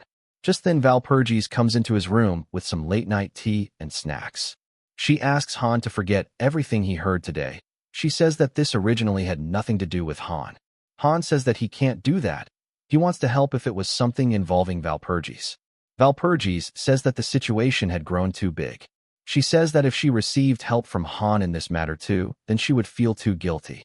Han knew that Valpurgis was reliable, but she still lacked experience, and her heart was still too soft. Han places his hand on hers and accepts that this situation was too big for a mercenary like him to handle alone. Valpurgis was about to say that he could get involved with this, but Han cuts her off and says that he still wanted to help her. He says that a mercenary could still be of a little use in his own way. Valpurgis says that he is making jokes even at a time like this, but he says that he is quite confident he could be of help. Valpurgis asks what that means. The next day, early in the morning, Han walks through the halls of the convent, full of confidence, straight toward Mari's office. He busts through the door, looking for Mari. Mari was caught red-handed, stuffing her face with snacks like a squirrel. Han shows her the magic zipper that Philip had and says that it has countless gold inside. He asks if she isn't curious. He says that if she opens it now, he would give her double the gold he gave before. He asks if she doesn't want more snacks. Mari says that she wants triples. After getting a bathtub full of gold from the magic zipper, Mari gifted Han a special pair of gloves, an upgraded version of the magic zipper she had destroyed to get the gold. With just a flick of his palm, he could activate it. He had never seen a device like this in the game before and wondered if there was a secret update or something. Quality of life changes were always welcome. Suddenly, his horse stopped, and he spilled water on himself. He asked why Philly stopped. Philly pointed ahead, annoyed. Seas of people were walking toward the city of Plzeň. Han asked what was going on. After struggling for a long time, they finally made it inside the city. Han said it was almost as bad as waiting in line at Disneyland, without the VIP pass. He heard people welcoming everyone to the city of the Great One. Han said that this place was just as he remembered. Demons were waving at travelers, asking them to stay in their taverns. Plzeň was a city where many races lived together. The Great One, they were referring to as Demon King Cubalt. Most of their vocabulary revolved around glorifying Cubalt. Cubalt played a major role in unifying cultures through his vast knowledge and eloquence, and he was also considered the leading pro-human demon king after Roland. He was an important figure who would help Han with Valpurgis's case. Just then, someone approached him, a goblin who called Han an adventurer with a remarkable aura. Han asked if the goblin knew him. The goblin said he didn't, but Han's aura was too strong to ignore. Han wondered if it was because of the skill he got from killing Philip. The goblin asked if this was Han's first time in Plzeň. The skill he got from Philip, dignity of a great leader, increased his charisma and divine presence as its proficiency rose. Han told the goblin that it was indeed his first time there and that he came to see Cubalt. The goblin said it was remarkable to see two big shots being drawn together. He also mentioned that he had business with the great Cubalt and offered to guide Han there. Han wondered why the goblin wasn't referring to Cubalt as the Great One like everyone else. Inside Cubalt's castle, in the reception room, the goblin asked Han to wait while he prepared some tea. The skilled dignity of a great leader reached level 1. Han wondered how it had only leveled up now and how the goblin had recognized him even before that. He then pushed the thought away, saying it wasn't important right now. He noticed a statue of Cubalt and said that he was still as narcissistic as ever, to have artworks modeled after himself. The goblin arrived behind Han with the tea. Han didn't even sense his presence and was caught by surprise. The goblin apologized for startling him, and Han told him to at least announce himself next time. Han then asked what brought the goblin to the castle. The goblin said he had come to register his marriage with a person, saying their relationship was one of love. Han wondered again why this goblin kept referring to Cubalt and himself by name instead of the Great One like the others. Han decided to test the goblin. He asked if the ring the goblin was wearing was their wedding ring. The goblin said he had expected Han to recognize it, and that he had spent more than 10 years of his salary on it. Han asked if that was true. He then said that Cubalt's acting skills were quite impressive. The goblin asked what Han meant. Han said that the ring was the ruby ring, one of Cubalt's treasures. And the fact that the goblin had called him a remarkable person without really knowing him was suspicious too. Above all, one doesn't call themselves the Great One. The goblin smiled and said that Han was just as the information described. His instincts were sharp. He transformed, revealing his true form as the ruler of Pluzin, Cubalt himself. He took a seat and assumed that Han was probably there regarding the case involving Valperis. Han said Cubalt was right. He thought Cubalt might have a clue or some useful information. Cubalt said he didn't know what Han wanted, but that there was a condition. Han had figured as much. He knew Cubalt was obsessed with knowledge, even in the previous chapters. He called Cubalt a pervert in his thoughts, someone who would pay to even know the Emperor's underwear color. Luckily for him, Han knew almost everything, from future war metas to real estate speculations. He told Cubalt to just name what he wanted. Cubalt leaned forward and told Han to become his friend. Han immediately agreed without even thinking, then realized what had just happened. Cubalt said that Han might already know he'd become somewhat of a center of attention due to the Hexac subjugation and his relationship with the overly strict paladin. Han said that they were just friends for now. Cubalt said that if he connected with someone like Han, he would surely profit. Han asked how they were supposed to show that they were friends. Cubalt tossed him a ring and said that it was a communication ring, something they could use to call each other when bored. Han wondered what Cubalt was up to. He thought that this guy seemed like the type who would smile while lecturing you about why you should have studied harder. Han couldn't read Cubalt's intentions at all. Cubalt then said he would give Han a piece of information he might need, as a token of their friendship. Han asked what it was. Cubalt said that the clue Han needed was in the capital of the Duchy of Saxon, Dresden. At the electorate of Saxon's capital, Dresden, Han showed up ready to abuse his new title to the maximum. The guards tried to stop him, but he pulled out his title, overwhelming them. He told them not to block his path. While walking through the city full of confidence, he pushed away anyone in his path, making some even kneel before him, all the way to the Valia Merchant Guild. A maid ran to the guild leader, saying there was a person with overwhelming presence heading straight for their guild. She said he was almost there, looking terrified. She ran away after seeing Han enter. Han noticed the guild leader in the room. The leader asked why someone like Han had come to the Merchant Guild. Han closed his title and said that he was there to make a deal.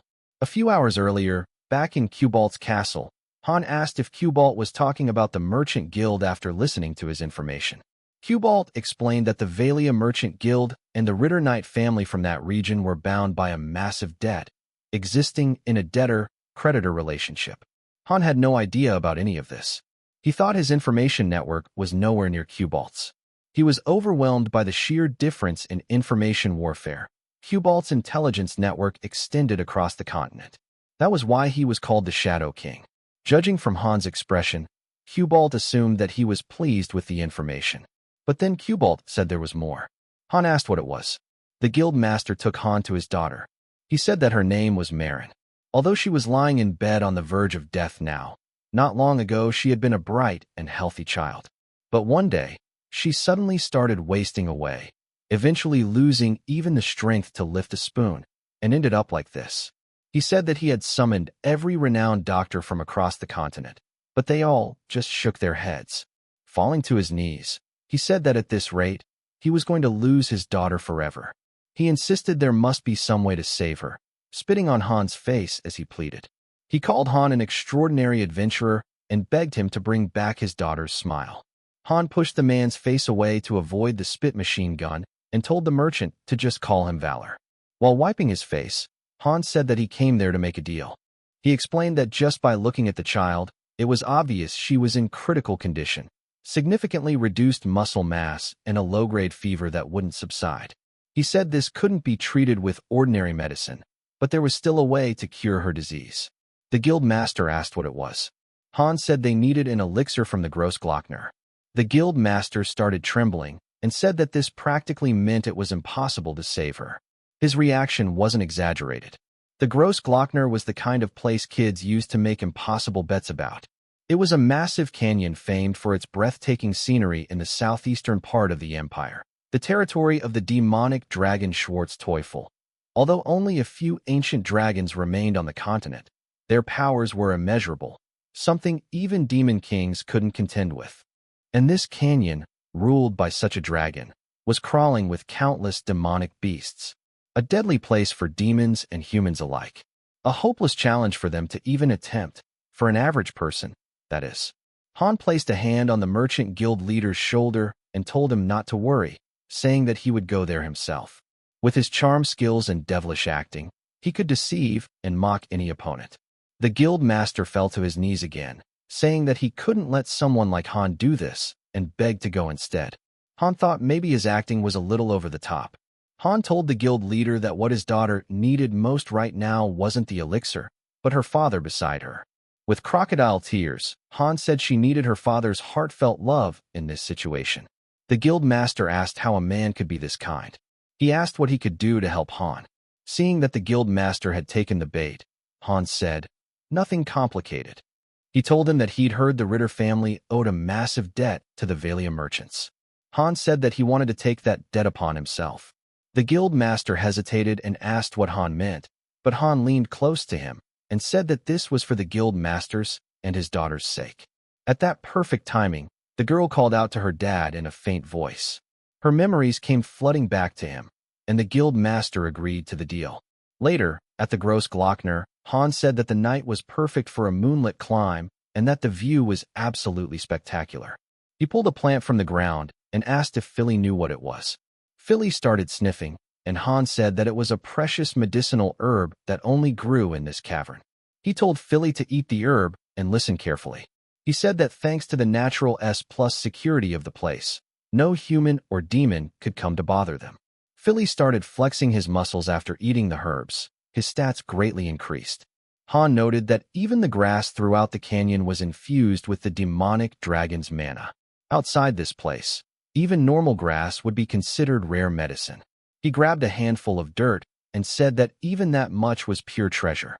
He quickly started hopping from spot to spot, grabbing bunches of grass. He said that with this, he could not only save the merchant's daughter, but also make lots of money. He started eating the grass, saying that it even tasted good. Just then, someone tossed a rock at his head. Annoyed, Han asked who was bothering him. A goblin shouted at the human to leave. Han looked around to see that he was surrounded by a gang of goblins. They told him that this was their land. A few minutes later, the goblins were turned into emergency slaves to do the manual labor while Han enjoyed the scenery. One of the goblins was slacking off. Han immediately noticed this and yelled at the goblin to dig properly. He showed them a picture and said that the plants must be harvested nice and clean with no damage to the roots. He said that if they kept slacking off, they were going to be sent straight back to their graves. He asked if they heard him loud and clear. A few minutes earlier, after he was surrounded by the goblins and attacked, Han quickly activated the absolute counter skill he had gotten from Philip. He killed the attacking goblins in one swift sweep and then immediately revived them while asking why these weaklings even bothered to pick a fight with him. He told them to get up and get to work. The dead goblins all started rising from the ground one by one and grouped together. He asked what they were waiting for and told them to start harvesting while calling them goblin scum, all the while drinking his expensive champagne. He asked how the goblins could be this stupid to attack him with no chance of winning. He asked if the hobgoblin didn't agree with his statement. The hobgoblin admitted that Han was right and that they had failed to recognize Han's true majesty. He said that they were truly the worthless ones who weren't deserving of the kindness shown by Han. After a few more minutes of lauding Han, Han said that it was all right since they were doing some work for him now. He then asked what other monsters lived in the forest other than goblins and hobgoblins. The hobgoblin replied that there were countless other monsters, werewolves, giant centipedes, and many ogres as well. Han said that the hobgoblin was quite knowledgeable and that he did a good job keeping the hobgoblin by his side. The hobgoblin started praising Han again, and Han stopped him to take a call on his ring. Cubalt said Han sounded as sharp as ever and asked if Han had already forgotten about the communication ring Cubalt had given him. Han said he had almost forgotten. Cubalt said Han was good at joking, as always, and then asked how it was at Gross Glockner. Han said that the weather was pleasant, the breeze cool, and the moon beautiful. Cubalt said that his city of Pluzin was quite lively, preparing for the upcoming festival, and invited Han to visit if he had time. Han said he would. Then Cubalt mentioned he had heard about Valperis visiting the Ritter family recently. Han asked how things went. Cubalt said it went just as Han had thought. They had demanded an outrageous settlement fee from her and threatened to seize the goods meant to be traded with Roland. In short, it was a completely one-sided and unfair meeting. Han got angry after hearing that his beloved Valperis had been treated so badly. Cubalt said he knew this wouldn't end there. Han asked Cubalt to inform Valperis to act agreeable for now, as though she was going to accept the terms. She just needed to buy a little more time. Cubalt said he could do at least that much for his bestest of friends. Han said that he understood and that he would make sure to compensate Cubalt well when he was back. Cubalt said he was already looking forward to it. He said that Grossglockner was said to be a gold mine. Han said he should be looking forward while getting noticeably frustrated. Cubalt then said he would leave Han to it, hearing noises in Han's background. Han asked what noise he was talking about and, forgetting about it, went back to relaxing. The hobgoblin called Han, and Han asked why he was causing a fuss and if it was to go to the bathroom. The hobgoblin said they seemed to be in a little trouble. Han asked what that meant and saw that they were now surrounded by ogres. Han asked the hobgoblin to stand back. The hobgoblin said he should be the one protecting his master. Han just pushed him back and told him to stay quiet. He asked what happened to his soldiers. They were all knocked out. He called them pathetic, but at his current level of necromancy they never stood a chance. Even if he summoned other undead, they would also end up like these goblins. He activated the new gloves he got from Mari while saying he should get some exercise in. His hands started glowing brightly because the weapon he was pulling out was one of the 12 legendary swords, the unbreakable treasure of House Paltz, Rablania, an heirloom passed down in House Paltz for 200 years. The monsters recognized the sword. Han said it was the sword of the lunar sword arts. That dumbass Philip had been keeping this locked in the magic zipper while using some shabby, flashy sword instead. Han used the lunar sword arts, and immediately an ogre started screaming in pain. As they turned around, the ogre was already dead, but they couldn't see Han at all. He was completely avoiding their eyes and landing hits where they didn't expect. A bunch of ogres screamed in unison after the slaughter. Only one remained, frantically looking for Han everywhere. But Han was standing on top of its head. He jumped off, and the ogre noticed him, but it was too late. Han cut it with ease. Han went up to the hobgoblin again, relieved that he was still able to use the swordsmanship he used long ago when he was the Elector Steel. The hobgoblin started praising Han once again, and Han said that it was nothing. He said that he could only sustain the sword style for 30 seconds, and that he could have gone on for 10 minutes in his prime. The hobgoblin said that Han's nose was looking longer than his for some reason. While that was happening, a hooded figure approached them. She asked if Han was the one who did all this. She appeared in front of his face within a second and asked again if he was responsible for this. Han jumped back, wondering how she closed the distance so fast. Han tried to use the lunar sword art again, but her draconic arm caught him by the neck in an instant. She glared at him and said that she could snap his neck in an instant if he tried anything. She spins around and throws Han away. Han slams into a tree far away, dropping his HP down to 10%. Han wonders how he could lose this much from a non-direct attack. The dragon arrives in front of him again. She says, "Strong, powerful morning. Why my mess?" Han asks what the heck that was supposed to mean and tells her to state her identity first. The hobgoblin looks terrified. She calls Han improper and addresses herself as Master Grossglockner.